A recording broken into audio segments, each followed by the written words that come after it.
ஆதி அன்புக்கு நாம் ஏறத்தான் தேவன் அழைக்கிறான். ஒரு போர் வீரன் போரில் காயப்பட்டு மருத்துவர்கள் உயிருக்கு போராடி கொண்டிருந்தான். அவனுக்காக ஜெபிக்க போதர் கடந்து வந்திருந்தார். அவனுடைய வேதனை கண்டவராக அவர் அவனை ஆறுதல் படுத்த குனிந்த பொழுது அவனுடைய கரத்தை நடுங்கும் கரத்தோடு பிடித்து கொண்டவனாக புன்முறுவலோடு, ஐயா எனக்கு 2 உதவி செய்வீர்களா என்று கேட்டான்.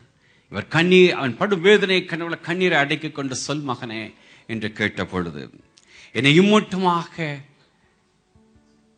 வழி ஆளாக்கி உருவாக்கி எனக்கு எச்சரிப்பை கொடுத்து என்னை அனுப்பி வைத்த என் தாயிடம் சொல்லுங்கள், நான் கிறிஸ்துவுக்குள்ளாக நான் மரிக்கிறேன் என்று சொல்லுங்கள். அடுத்து என்ன என்று சொல்லுவதற்கு முன்பாக அவன் மயக்கம் நிட்டான். மீண்டும் அவளை டாக்டர்கள் அந்த மயக்க தெளிவித்தார்கள். தன்னுடைய பலத்தை மீண்டும் சேர்த்துக் கொண்டு அனைத்துக்கு மேலாக மீண்டும் அவருடைய கையை பிடித்துக் கொண்டு, அது மட்டுமல்ல ஐயா, நான் கிறிஸ்துவை கண்டுகொள்ள காரணமாக இருந்த என்னுடைய ஸ்கிரிப்சர் கிளாஸ் சண்டே ஸ்கூல் டீச்சரிடம் மார்கரெட்டிடம் நீங்கள் நேசித்து நான் சேட்டை செய்த பொழுதுதான் என்னை உணர்த்து வைத்து என்னை ரட்சகரண்டை நடத்திய என்னுடைய சண்டே ஸ்கூல் டீச்சரிடம் உங்களுடைய ஜான் கர்த்தரை ரட்சகரை ஏற்றுக்கொண்டவனாக மகிமைக்குள் கடல் சென்றான் என்றதை சொல்லிவிடுங்கள் என்று சொல்லிவிட்டு மறித்து விட்டான். அந்த விருப்பத்தின்படி 2 அந்த காலத்தில் இந்த தொடர்புகள் எல்லாம் இல்லை. லெட்டர் எழுதினார். 2 பேருக்கும் லெட்டர் எழுதி போஸ்ட் செய்து விட்டார். 15 கழித்து டீச்சரிடமிருந்து அந்த கடிதம் வந்தது. அதை பார்க்கும் பொழுதே மேலே கண்ணீருடைய கரைகள் இருந்தது. திறந்து பார்க்கிறார். பாஸ்டர், நான் தேவனுக்கு நான் எப்படி நன்றி சொல்வேன் என்று தெரியவில்லை. தேவன் எம்மட்டுமா என்னை நேசிக்கிறார் என்பதை இந்த கடிதத்து மூலம் அறிந்து கொண்டேன். அழுகிறேன். இந்த கடிதம் கிடைத்தது முதல் அழுது தேவனுடைய சமூகத்திலே மன்னிப்பு கேட்டுக்கொண்டிருக்கிறேன். காரணம், இத்தனை ஆண்டுகள் உண்மையாக இந்த சபைக்கு நான் ஊழியம் செய்தோம். போதவரோ சபை மக்களோ நம்மை பொருட்படுத்தவில்லையே, மதிக்கவில்லையே என்று கருதி, யாரும் அன்பு பாராட்டவில்லை என்று கருதி, இந்த மாச கடைசியில எனக்கு இந்த ஊழியம் வேண்டாம் என்று கடிதம் எழுதி கொடுக்க இருந்தேன். ஆனால் தேவன் எம்மட்டுமாக என்னை நேசித்து இந்த 20-25 ஆண்டுகள் கழித்ததாக நான் அந்த விதைத்தது மூலமாக என்னை உணர்த்து வித்து அன்பை தெரிவித்திருக்காரே, இந்த ஊழியத்தை நான் கடைசி என்ற உயிருள்ள வரைக்கும் செய்வேன் என்று எழுதியிருந்தார்களாம். ஊழியத்து நிமித்தம் சோர்ந்து போயுள்ள சகோதரியே, சபை உங்களை கனப்படுத்தாதிருக்கலாம், போது உங்களை பாராட்டாமல் இருக்கலாம். சோர்ந்து போகாதிருங்கள். Remember your first love. நீங்கள் தேவனுக்கென்ற ஒரு காரியத்தை கனப்படுத்தியே தீர்வா. சோர்வு ஆட்களும் அருமையான பாடல் ஒன்றோடு, சோர்ந்து போகாதே மனமே, சோர்ந்து போகாதே. சோர்ந்து போகாதே மனமே, சோர்ந்து போகாதே, சோர்ந்து போகாதே மனமே, சோர்ந்து போகாதே. கண்டுனை அழைத்த தேவன் கைவிடுவாரோ, கண்டுனை அழைத்த தேவன் கைவிடுவாரோ.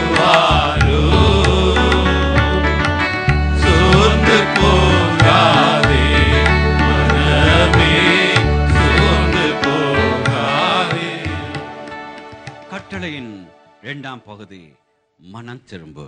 வெளிப்படுத்தல் 2:5 பார்க்கிறோம். ஆகியால் நீ இன்ன நிலைமையிலிருந்து விழுந்தாய் என்று நினைத்து மனம் திரும்பு, ஆதில் செய்த கிரியை செய்.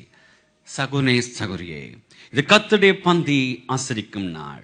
ஒரு மாட்சிமை நான் உணர்ந்து உண்மையான மனதில் மன திரும்புகளாக இதில் நாம் பங்கெடுப்போம் என்றால் எவ்வளவு மாட்சிமையாக இருக்கும். ஆதில் நாம் கொண்டிருந்த அன்பை நாம் அறிவோம். அதே நேரத்தில் இன்று நமக்குள்ளாக காணப்படும் அன்பையும் நாம் அறிவோம். நடுவில் ஏற்பட்ட பிளவு என்ன என்பதை நீங்கள் அறிவீர்கள், தேவனுடைய ஆவியானவர் அறிவார். அந்த பிளவை உங்களால் மட்டுமே சரி செய்ய முடியும். அன்பினால் ஒரு பாலத்தை இணையுங்கள். உங்களுடைய சுயத்தை தள்ளுங்கள். நான் ஒன்றுமில்லை என்று சொல்லுங்கள். ஒரு அன்பினால் ஒரு பானத்தை இணைக்கும் பொழுது ஆசீர்வதிக்கிறார். இந்த உலகத்திலே பரிதாபமான ஒரு நபர் என்றால் ஏதோ பாவி என்று நினைத்து விடாதிருங்கள். கிறிஸ்துவின் அன்பை ருசித்து அந்த அன்பில் கழிகூறாத வண்ணம் இப்படிப்பட்ட உலக காரியங்கள் மேற்கொள்ளதுனால ஆதி அன்பிலிருந்து விழுந்து போறவன் தான் உலகத்திலே பரிதபிக்கப்பட்ட ஒரு மனிதன். எபிரேயன் இவர்களை மறுபடியும் புதுப்பிக்க கூடாத காரியம் என்று சொன்னாலும் அன்பு பொருந்திய கர்த்தர் இயேசு கிறிஸ்துவின் உள்ளத்தை நன்கு அறிந்திருந்த யோவான் தன்னுடைய நிருபத்தில் எழுதுகிறார், சகல கிருபை போன்ற தேவன் வந்து நம்முடைய உள்ளான மனதோடு நம்முடைய பாவங்களை நாம் அறிக்கை செய்யும் பொழுது பாவங்களை மன்னித்து எல்லா அநியாயத்தை நீக்கி நம்மை சுத்திகரிப்பதற்கு அவர் உண்மையும் நீதியும் உள்ளவர் என்று தேவனுடைய அன்பை அங்கு வெளிப்படுத்துவதை நாம் பார்க்கிறோம். தேவன் வெறுப்பதெல்லாம் மாய்மாலம். ஆகவேதான் மாய்மாலம் செய்த யூதர்களையும் அந்த மத தலைவர்களையும் அவர் கடிந்து கொண்டு ஆயக்காரரும் வேசிகளும் உங்களுக்கு முன்பாக பரலோக ராஜ்யத்திலே பிரவேசிக்கிறார்கள் என்று அவர் சொல்கிறார். தேவ சமூகத்திற்கு திறந்த மனதுடன் வந்து, தேவனே பிதாவே, அப்பா, முன்பு நான் எவ்வளவாக நேசித்தேன் என்பதை நீர் அறிவீர். ஆனால் இந்த ஒரு காரியம், இந்த ஒரு பாவம் உம் அன்பை விட்டு என்னை பிரிக்க இடம் கொடுத்து விட்டேன் ஐயா. தெரிந்தே செய்தேன் ஐயா, தயவாய் மன்னியம். துரிகரமாக செய்தேன் ஐயா, தயவாக மன்னியம். மறுவாக செய்தேன் ஐயா, தயவாக மன்னியம் மன்னியம் மன்னியம். மீண்டும் உன் மகளாக சேர்த்து ஆதில் நான் கொண்டிருந்த அன்பிலே கழிகூறச் செய்து இக்கிருமியாக கொடுத்திருந்த பரிசுத்த ஆவியில் நான் கழிகூறத்தக்கதாக எனக்கு செய்யும் என்று காதரம் ஒவ்வொரு ஆத்மாவையும் அவர் மன்னித்து மகளாக சேர்த்துக்கொள்ள அவர் போதுமானவராக இருக்கிறார். ஐயா, அந்த சத்தியத்தை அறிந்து கொண்டு கிறிஸ்தின் ஆதி அன்புக்குள் இவர்தான் தேவன் சபையிலே மனுமாட்சியாக சபையை கொடுத்திருக்கிறார். இந்த சாக்கிரமாக கர்த்தருடைய பாந்தை கொடுத்திருக்கிறார். லோத்தை, ராகாப்பை, சிம்சோனை, தாவீதை, பேதுருவை, தோமாவை, ஆதி அன்பை விட்ட சீசர்களை சேர்த்துக்கொண்ட தேவன் நம்மையும் சேர்த்துக்கொள்ள அவர் வல்லவராக இருக்கிறார். அதுதான் அருமையான பாடல் முதலில் படுத்தும். கண்டுனை அணைத்த கர்த்தரின் கை குறுகவில்லை, கர்த்தருடைய வாக்கு மாறிடாதே. கர்த்தரின் கை குறுகவில்லை, கர்த்தரின் வாக்கு மாறிடாதே. சுத்தர்களாய் மாறிடவே சுதரருள் புரிந்தனரே. சுத்தர்களாய் மாறிடவே சுதரருள் புரிந்தனரே. விசுவாசியே நீ கலங்காதே, விசுவாசியே நீ கலங்காதே, விசுவாசியே நீ பதறாதே, விசுவாசியே நீ கலங்காதே. விசுவாசத்தால் நீதிமான் இன்றும் என்றும் பிழைப்பான். விசுவாசத்தால் நீதிமான் இன்றும் என்றும் பிழைப்பான். ஆம், எப்பேற்பட்ட பாவத்தில் இருந்தாலும் மீட்பதற்கு கர்த்தருடைய கை குறுகவில்லை ஐயா. சேர்த்துக்கொள்ள வல்லவராக இருக்கா. ஆதி அன்புக்குள் கடந்துவா. இல்லாத பட்சத்துல எச்சரிப்பு, மனம் திரும்பாத பட்சத்துல ஆதி அன்புக்குள் ஏகாத பட்சத்துல எச்சரிப்பு. வெளிப்படுத்தல் 2:5 நான் பார்க்கிறேன் பின்பகுதியில், இல்லாவிட்டால் நான் சீக்கிரமாய் உன்னிடத்தில் வந்து நீ மனம் திரும்பாத பட்சத்தில் உன் விளக்கு தண்டை அதிலிருந்து நீக்கி போடுவேன். எபேசு சபைக்கு கிறிஸ்துவிடம் எச்சரிக்கிறார், நீ மனம் திரும்ப ஆதி நிலைக்கு வராவிட்டால் உன் விளக்கை எடுத்து விடுவேன், கொஞ்ச நஞ்ச அன்பும் போய்விடும் என்று எச்சரிக்கிறார். ஒரு பெரிய மாளிகை போன்ற வீடு இருக்கலாம், 10 பெட்ரூம் இருக்கலாம், 20 வேலையாட்கள் இருக்கலாம், 5 விலை உயர்ந்த கார்கள் இருக்கலாம், வீடு முழுவதும் விலை உயர்ந்த பொருட்களால் அலங்கரிக்கப்பட்டிருக்கலாம். இவை அனைத்தும் இருந்தும் அந்த வீட்டில் அன்பு, லவ் என்று ஒன்று இல்லாவிட்டால் எல்லாமே வீணையா, வீண். அன்பு எங்குண்டோ அதுதான் வீடை தவிர மற்றபடி அன்பில்லாத பட்சத்திலே அது வெறும் கட்டிடம்தான். அது குடிசையாக இருந்தாலும் அது அன்பு இருந்தால் அதுதான் ஐயா மாளிகை. அவ்விதமே அது தனிப்பட்ட ஜீவமாக இருக்கட்டும், அது சபையாக இருக்கட்டும், அங்க கிறிஸ்துவின் அன்பு காணாவிட்டால் ஒரு பயனுமில்லை, ஒரு பயனுமில்லை. இந்த மனதில் இருக்கும் பாரம் எல்லாம் இந்த சபை குறித்த காரியங்கள். இன்னும் ஒரு நாட்களே இன்னும் 2 சபை குறித்த ஒரு செய்தியை எடுக்க ஆவியான் பாரப்படுத்திக் கொண்டு கர்த்தருக்கு சித்தமாக இருந்தால் எடுக்கிறேன். ஆதியில் இன்னும் மட்டுமாக இருந்த சபை இன்று போய்கொண்டிருக்கும் காரியங்கள், இங்கும் அங்கும் சகோதரர்கள் கூட்டம் நிறைந்திருந்த சபை எங்க சென்றது? ஊழியம் என்று கொடுக்கும் பொழுது சுயமா காக்கி விட வேண்டாம். இணைந்து கட்டும் பொழுதுதான் தேவனுடைய ராஜ்யம் கட்டப்படும். இந்த உள்ளத்தின் ஆழத்துக்கு பாரங்களை சொல்கிறேன். தனிப்பட்ட விசுவாசிகள், குடும்பங்கள், இந்த அன்புகள் எங்கே? ஏன் மறக்கப்பட்டது? எங்கு சென்று விட்டது ஆதி அன்பு? மீண்டுமாக தேவன் அழைக்கிறார். இல்லாத பட்சத்தில்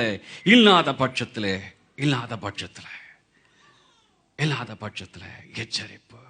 பிரயாசப்பட்ட சபை, பொறுமையான சபை, பாவத்துக்கு இடுகொடுக்காதிருந்த, கள்ள போதத்தை வெறுத்த சபை, இடைவிடாத சபை எபேசு சபை. ஆனால் கிறிஸ்துவின் எச்சரிப்பை ஏற்றுக்கொள்ளாததுனால வந்த அடுத்த நூற்றாண்டுகளில் இருளின் ஆதிக்கம் அங்கு உள்ளே நுழைந்ததுனால இன்று 99% முஸ்லிம்களாக மாற்றப்பட்டிருக்கும் எபேசு பட்டணம் சபை கல்லு கூட இடிந்த நிலைமையில இருக்க இடம்தான் துருக்கி. தேவனுடைய எச்சரிப்பை ஏற்றுக்கொள்ளாதனால ஒன்றுமில்லாமல் போய்விட்டது.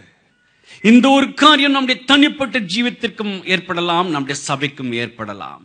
நம்முடைய ஆதி அன்புக்கு நாம் மீண்டும் கடந்து வராத பட்சத்தில் அவருடைய வெளிச்சம் எடுபடும் என்றால், வெளிப்படையாக ஒன்றும் தெரியாத ஐயா, எல்லாம் நன்றாகத்தான் இருக்கும், அதே ஆராதனை, அதே ஓட்டம், அதே ஊழியம், அதே டைட் ஷெட்யூல், அதே காரியங்கள். ஆனால் உள்ளத்திலே ஒரு தனிமை, எங்கும் இருள், தான் போகிறது இன்னது இடம் என்று தெரியாதவன் நான் இருளில் நடப்பான் என்று வேதம் எச்சரிக்கிறாராம். ஒரு நோக்கமில்லாத சபையாக, ஒரு நோக்கமில்லாத கிறிஸ்தவ ஜீவியமாக, ஒரு நோக்கமில்லாத குடும்ப வாழ்வாக மாறிவிடுமே. தேவ அன்புக்குள்ளாக, ஆதி அன்புக்குள் கடந்து வர முடியாதா?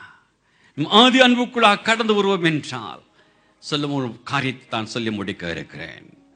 கீழ்ப்படியும் பொழுது, தேவன் எச்சரிக்கை கீழ்ப்படிந்து ஆதி அன்புள்ளாக வரும் பொழுது என்ன சம்பவிக்கும்? வெளிப்படுத்தல் 2:7. ஆவியானவர் சபைகளுக்கு சொல்லுகிறதை காதுள்ளவன் கேட்க கடவன். ஜெயங்கொள்ளுகிறவன் எவனோ அவனுக்கு தேவனுடைய பரதீசின் மத்தியில் இருக்கிற ஜீவ விருட்சத்தின் கனியை புசிக்க கொடுப்பேன் என்று எழுது. இதன் அர்த்தம் என்ன? நம் ஆதி அன்புக்குள்ளாக கடந்து வருவோம் என்றால் நம்மையும் நம்முடைய குடும்பத்தையும் நம்முடைய சபையும் நம் எண்ணுவதற்கும் நினைப்பதற்கும் மேலாக தெய்வீக சமாதானத்தினாலும் சந்தோஷத்தினாலும் ஐக்கியத்தினாலும் நிறைத்து பூலோகத்திலே ஒரு பரலோக வாழ்வை காணத்தக்கதாக சுகித்திருக்க செய்வேன் என்பதுதான் வாக்குத்தத்தம். அதை சிறப்பாக பவுல் 1 கொரிந்தியர் 2:9 சொல்கிறார். தேவன் தம்மிடத்தில் அன்புகளுக்கு ஆயத்தம் பண்ணினவர்களை கண்கள் காணவும் இல்லை, காதுகள் கேட்கவும் இல்லை, அவர் மனுஷனுடைய இதயத்தில் தோன்றவும் இல்லை என்று. அந்த அன்புக்குள்ளாக நாம் கடந்து செல்லும் பொழுது நாம் அனுபவிக்க போகிற ஆசீர்வாதங்களை, கழிவுறக்காரி காரியங்களை எந்த காதுகளும் கேட்கவில்லை, எந்த கண்களும் காணவில்லை என்று தேவன் வாக்கு சொல்கிறார். டாக்டர் பிலிப் ப்ரூக் என்ற கர்த்தருடைய தாசன் போஸ்டனில் 18ஆம் நூற்றாண்டில் ஒரு ஆலயத்தின் போதகராக இருந்தார். அவர் ஆலயத்தில் இருந்த ஒரு டீக்கன், மிகவுமாக ஒரு கிரிட்டிக்கல் ஸ்பிரிட்டை உடையவர். அவர் குற்றம் கண்டுபிடித்தவராக எல்லாருடைய குற்றம் கண்டுபிடிப்பார். படித்து விட்டு 2 ஆட்கள் ஊழியத்தில் இல்லாமல் முறுமுறுத்தவராக அவர் இருந்தார். டாக்டர் ப்ரூக் அவருக்காக மிகவும் பாரத்தோடு ஜெபித்து வந்தார். தகப்பனே, எப்படியாவது இந்த சகோதரனை மீண்டும் ஆதி அன்புக்குள் கொண்டு வருமையா என்று கதறி ஜெபித்தார். ஒரு நாள் காலை நேரத்தில் தன்னுடைய சபையில் இருக்கும் ஒரு முதிர்ந்த அம்மா கிறிஸ்துவுக்குள் நித்திரை அடைந்து விட்டார்கள், அடக்க ஆராதனைக்கு வாருங்கள் என்ற ஒரு செய்தி வந்தது. அதற்காக ஒரு சிறிய செய்தியை அவர் ஆயத்தப்படுத்திக் கொண்டு கடந்து செல்ல வேண்டும் என்று இருக்கும் பொழுது ஒரு சிறுமி வருகிறாள். சபையில் இருக்கவள் தான். அவருடைய தாயாருக்கு 2 கண்களும் பார்வையல்ல, அற்றவர்.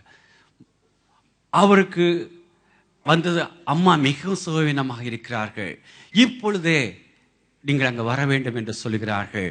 நான் ஸ்கூலுக்கு போறவளை சொல்லிட்டு போகிறேன் என்று சொல்லிட்டு போய்விட்டாள். அவருக்கு தெரியும் ஏழ்மையான குடும்பம், கண்டிப்பாக போக வேண்டும் என்று. ஆனால் அங்கு அடக்க ஆராதனை ஆயத்தமாகிவிட்டது. யாரை அனுப்ப யாரும் இல்லை. வெளியே வரும் பொழுது இந்த டீக்கன் அங்கு வருகிறார், கரத்திலே ஒரு கடிதத்தோடு. என்ன ஜார்ஜ் என்று கேட்டதும், இந்த ஊழியம் எனக்கு வேண்டாம், இந்த கடிதத்தை வைத்துக் கொள்ளுங்கள். ஒன்று காரியம், இன்னைக்கு சாயந்திரம் வைத்து நாம் இதை பேசிக் கொள்ளுவோம். இப்பொழுது எனக்காக ஒரு உதவி செய். நம்முடைய அந்த சகோதரமாக இருக்கிறார்கள், போய் ஜெபித்துட்டு வந்தா வர முடியுமா என்று கேட்டதும் அரை மனதோடு முடித்துக்கொண்டு அந்த இடத்தை தேடி போகிறார். ஊருக்கு ஒதுக்குப்புறமாக இருக்க குடிசை போதில் எப்படியோ வீட்டை கண்டுபிடிக்கிறார். போய் கதவை தட்டும் பொழுது கதவு திறந்தான் இருக்கிறது. அந்த சகோதரிக்கு பார்வை இல்லாதனாலே வந்திருக்கிறவர் டாக்டர் ப்ரூக் தான் என்றிட்டு, டாக்டர் ப்ரூக் உள்ளே வாருங்கள் ஐயா என்று கூப்பிடுகிறார்கள். உடனே வந்ததும், டாக்டர் ப்ரூக், நான் கிறிஸ்துக்குள் மிகவும் சந்தோஷமாக இருக்கிறேன், சபை எனக்கு மிகவும் ஆசீர்வாதமாக இருக்கிறது. சபையில் இருக்கும் இந்த ஆதரவினால, இந்த ஆதரவு மட்டும் இல்லாத பட்சத்தில், இந்த சபை மட்டும் இல்லாத பட்சத்தில் நானும் என் மகளும் என்றோ நாங்கள் தற்கொலை செய்து கொண்டிருப்போம். மட்டுமல்ல ப்ரூக்ஸ், நீங்கள் ஒவ்வொரு மாதமும் சபையாக அனுப்பி வைக்கும் மருந்து மற்றும் பலசருக்காக நன்றி ஐயா என்று சொல்லும் பொழுது, டாக்டர் ப்ரூக் எனக்காக ஜெபிங்கள் என்று தொடர்ந்து சொல்லும் பொழுது, ஜார்ஜுக்கு என்ன செய்ய வேண்டும் தெரியவில்லை. கிறிஸ்துவின் அன்பினால் ஏவப்பட்டு செயல்படும் சபையும் தன் போதகரையும் எவ்வளவு இழிவாக பேசியிருக்கிறோம். இந்த சபையின் ஊழியத்திலிருந்து விலக இருந்துமே என்று கண்ணீர் வெடித்தவராக அந்த சகோதரியே, நான் ஜார்ஜ், நான் ப்ரூக் அல்ல என்று சொல்லும் பொழுது, எப்படியாக இருக்கட்டும் ஐயா எனக்காக ஜெபிங்கள் என்று சொல்லும் பொழுது, அந்த இடத்துல ஜார்ஜ் முழங்கால் படியிட்டு காதறி முதலாவது தன்னுடைய காரியத்தை தேவ சமூகத்தில் காதறின பொழுது தெய்வ பிரசன்னம் ஜார்ஜ்வேல் அபரிதமாக இறங்கியது மட்டுமல்ல, அந்த சகோதரிக்காக ஒரு பெரிய ஒரு வல்லமைக்கு ஜெபத்தை எடுத்து விட்டு எஞ்சிய நாட்களெல்லாம் சத்திலிருந்து கிறிஸ்துவுக்குள் மரித்தாராம். ஆமையா, தெய்வ அன்பு அப்படிப்பட்டது. ஜெபிப்போம். இப்போ நாம் கர்த்தருடைய பந்திலே பங்குள்ள இருக்கிறோம்.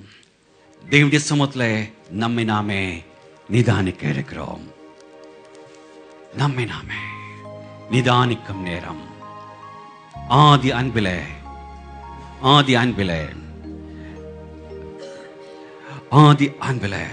இருந்து நாம் எம்மட்டுமாக கீழே சென்றிருக்கிறோம் என்பதை நாம் நினைவு கூறும் ஒரு நேரம். தேவன் மீது கொண்டிருந்த ஆதி அன்பில் எம்மட்டுமாக உறுதியாக இருக்கிறோமா? அது ஆதி அன்பில் குறைவுற்றிருக்கிறோமா? ஒருவேளை உலக ஆசாபாசங்கள், உலக சொகுசான வாழ்வுகள், தேவன் கொடுத்த ஆசீர்வாதங்கள் வஞ்சிக்கிறதாக இருக்கிறதா? அல்லது மாம்சமும் மனதும் வஞ்சித்ததினாலே மறைவான பாவங்கள், துணிகரமான பாவங்கள், தேவையற்ற கசப்புகள் உள்ளே புகுந்து விட்டதா? அது நிமித்தமாக அன்பு தணிந்து போயுள்ளதோ? தேவனுடைய சமூகத்தில் பாவ அறிக்கை செய்து அவரோட ஒப்புரவாகும் நேரம். ஆவியான சுட்டிக்காட்டும் காரியங்களை சரி செய்து ஆதி அன்புக்குள் கடந்து வரும் நேரம். எழும்பி பிரகாசி, உன் ஒளி வந்தது, கர்த்தருடைய மகிமை உன்மேல் உயிர்த்தது என்றல்லவா வேதம் சொல்லுகிறது. தேவன் தாமே இந்த அப்பத்தையும் இந்த ரசத்தையும் ஆசித்துக்கத்தக்கதாக ஜபத்தில் அமைத்துவார்கள்.